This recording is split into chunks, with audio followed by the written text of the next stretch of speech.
গল্প অবাধ্য পিছুটান লিখেছেন সাদিয়া শওকত বাবলি। পর্ব 8। আরুষ বাঁকা হেসে বলল, ওয়েলকাম টু হেল বেই। ঘণ্টাখানেক কেটে গেল। আরুষ বেরিয়ে এলো চম উঠে যাওয়া স্যাঁতস্যাঁতে কক্ষ থেকে। ঘেমে নিয়ে একসা অবস্থা ছেলেটার। শার্টের উপরে দুটো বাটন খুলে সে এগিয়ে এলো গাড়ির দিকে। তুর্য গাড়ির সিটের সাথে হেলা দিয়ে চোখ বন্ধ করে রয়েছে। আরুষের মধ্যে আবারও কাচুমাচু ভাব ফুটে উঠল। দুনিয়ার কোনো মানবকে আরুষ ভয় না পেলেও এই তুর্য নামক প্রাণীর ভয়ে সে সর্বদা আড়ষ্ট। আরুষ বেশ ভালোভাবেই জানে তুর্যর ভয়ঙ্কর রূপ কতটা হিংস্র। আরুষ আশেপাশে চোখ ঘোরালো। একবার ভাবলো তুর্যকে ডাকবে না, তবে পরক্ষণেই মত পরিবর্তন করলো। এখানে আর সময় অতিবাহিত করাটা ঠিক হবে না। অতি দ্রুত তাদের ঢাকায় যেতে হবে, সেখানেও কাজ আছে অনেক। একটু কেশে গলা পরিষ্কার করলো আরুষ। ধীর কণ্ঠে বলল, স্যার। তুর্য নড়ে চড়ে উঠল। বিরক্তিতে কপাল কুঁচকে চোখ দুটো খুলল সাথে সাথে। আরুষের পানে তাকিয়ে বলল, দিলি তো আমার শখের বাসরটা মাঝপথে আটকে। কেবল বউটাকে চুমু খেতে নিয়েছিলাম, তাও তোর সহ্য হলো না? কাকের মতো কাকা করতে করতে উড়ে এলি। শুধু শুধু কি তোরে আমি মির্জাফরের বংশধর বলি? আরুষ আমতা আমতা করল। বোকা বোকা কণ্ঠে বলল, দুঃখিত স্যার, আমি তো আপনাকে ডাকতে এসেছিলাম। আপনার বাসর ভাঙার কোনো ইচ্ছে আমার ছিল না। তুর্য সরু দৃষ্টিতে তাকালো আরুষের পানে। আদেশের সুরে বলল, গাড়িতে উঠে বস, ঢাকা যেতে হবে। আরুষ এলোমেলো দৃষ্টি ফেলল। বড় বড় কয়েকটা নিঃশ্বাস নিয়ে নিজের ভিতরে বেশ সাহসের সঞ্চার ঘটালো। অতঃপর বলল, স্যার, আপনি আর কতদিন আমার মাথায় নুন রেখে বড়ই খাবেন? নাক মুখ কুচকালো তুর্য। অত্যন্ত গম্ভীর কণ্ঠে বলল, এই মির্জাফরের বংশধর, একদম মিথ্যা বদনাম ছড়াবি না। আমি মোটেই নুন দিয়ে বড়ই খাই না।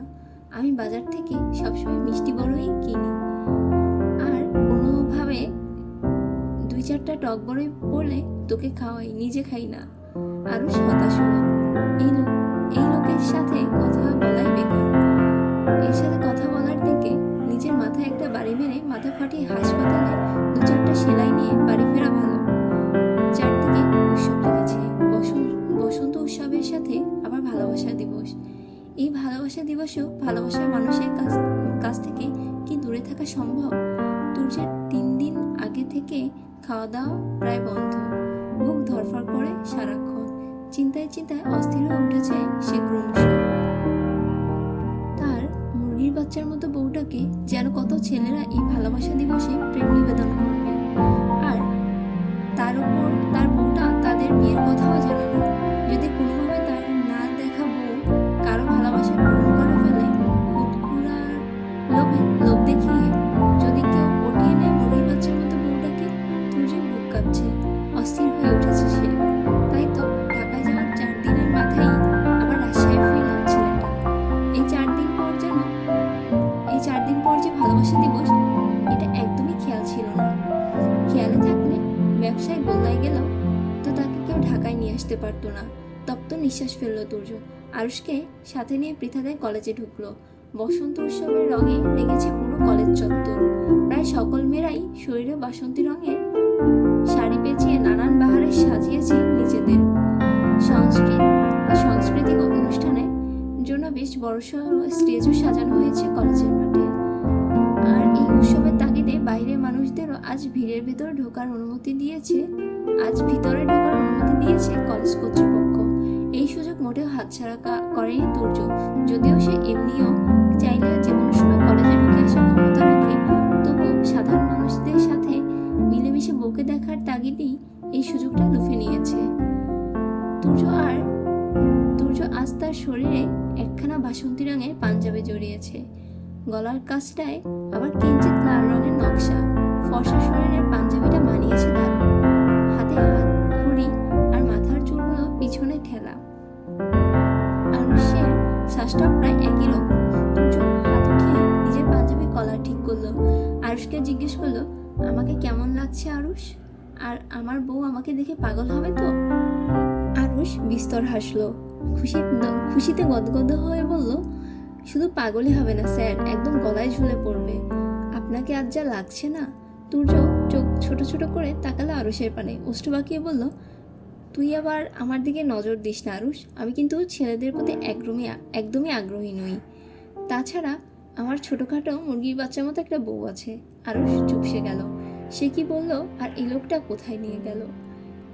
সে কি গে নাকি যে তুর্যের পানে নজর দিবে? ছি, কি সব আজে বাজে কথা। আরুষ মনে মনে তুর্যের এ জঘন্য ফাঁসের তীব্র নিন্দা জানালেও প্রকাশ্যে চুপ রইল। আশেপাশে তাকিয়ে দেখতে শুরু করলো মহিলা কলেজের সুন্দরী রমণীদের। তুর্য চোখ ঘুরিয়ে আশেপাশে তাকালো একবার, অতপর পিছন ঘুরে অন্যদিকে যেতে উদ্যত হলো। হঠাৎ করেই হাতে টান অনুভব করলো ছেলেটা। একরাশ বিরক্তি নিয়ে পিছনে ঘুরে তাকালো তুর্য। অমনি যেন থমকে গেল। এ তো সেদিনে সেই ঝগড়ুটে মেয়েটা। সেই মেয়েটা এত সুন্দরী কিভাবে হলো? উজ্জ্বল শ্যামবর্ণা শরীরে বাসন্তী রঙের শাড়ি জড়িয়েছে সে ঝগড়ুটে নারী। চুলগুলো খোলা, চোখে মোটা কালো কাজলের প্রলেপ, মুখশ্রীতে হালকা মেকআপ। তুর্যের হৃদস্পন্দন বেড়ে গেল। দৃষ্টি মুগ্ধ হলো ছেলেটার, কিন্তু পরক্ষণেই সে মনকে ধাতস্থ করলো। নিজের হৃদয়কে এমন পাপ কার্যের তীব্র নিন্দা জানালো। মস্তিষ্ক দ্বারা কঠোরভাবে হৃদয়কে শাসালো তার বউ আছে বলে। বউ থাকতে অন্য নারীর পানে তাকানো পাপ, মহাপাপ। তুর্য ঢোক গিলল। নিজের হৃদয়কে পাপ কার্য থেকে বিরক্ত রাখতে আবারও উদ্যত হলো অন্যদিকে চলে যেতে। তখনই পিছন থেকে চেঁচানোর শব্দ এলো। পৃথা চেঁচিয়ে চেঁচিয়ে বলল, আরে আমার শাড়ি শাড়ি। তুর্য থমকে দাঁড়ালো। ভ্রু কুঁচকে বলল সে পিছনের দিকে। ভালোভাবে খেয়াল করে দেখলো ভ্রু কুঁচকে তাকালো সে পিছনের দিকে। ভালোভাবে খেয়াল করে দেখলো তার হাত ঘড়ির সাথে মেয়েটার শাড়ির আঁচল বেঁধেছে। তুর্যর কিছু বলার আগেই পৃথক দ্রুত এগিয়ে এলো।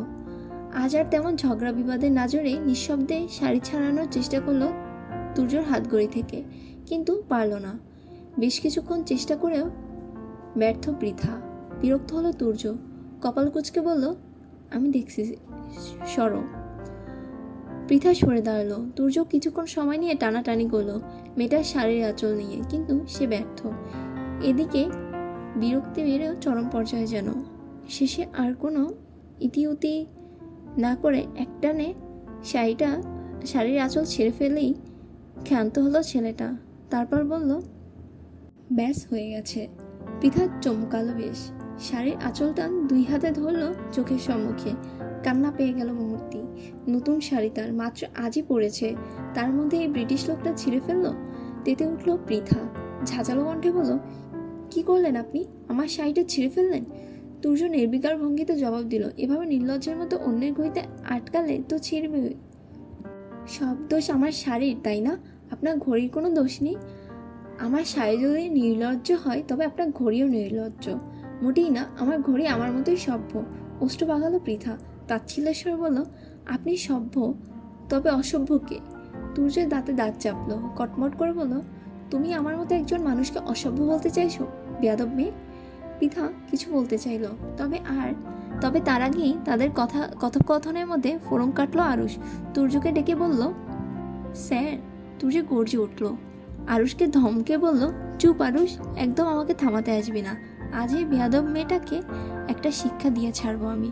তুর্যের কথায় তেলে বেগুনে জ্বলে উঠল পৃথা। চড়া গলায় বলল, কি বললেন আপনি? আমি বেয়াদব? আপনি তো ইংরেজদের বংশধর, পাজি বদমাইশ পুরুষ মানুষ। অভদ্র মেয়ের মুখ সামনে কথা বলো। বলবো না কি করবেন আপনি? তুর্য রেগে গেল আরো।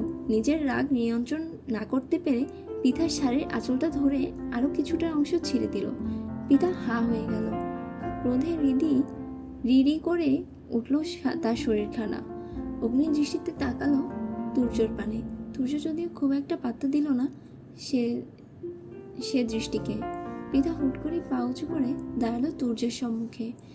ছেলেটা কিছু বুঝে ওঠার আগেই হাত বাড়িয়ে দুই হাত দিয়ে খামচে ধরল তুর্যর পাঞ্জাবির গলার কাছের অংশটা। শক্ত হাতে টেনে ছিঁড়ে দিল মুহূর্তেই। দাঁতে দাঁত চেপে বলল, সোদবোধ। তুর্য ফুঁসে উঠল আরো।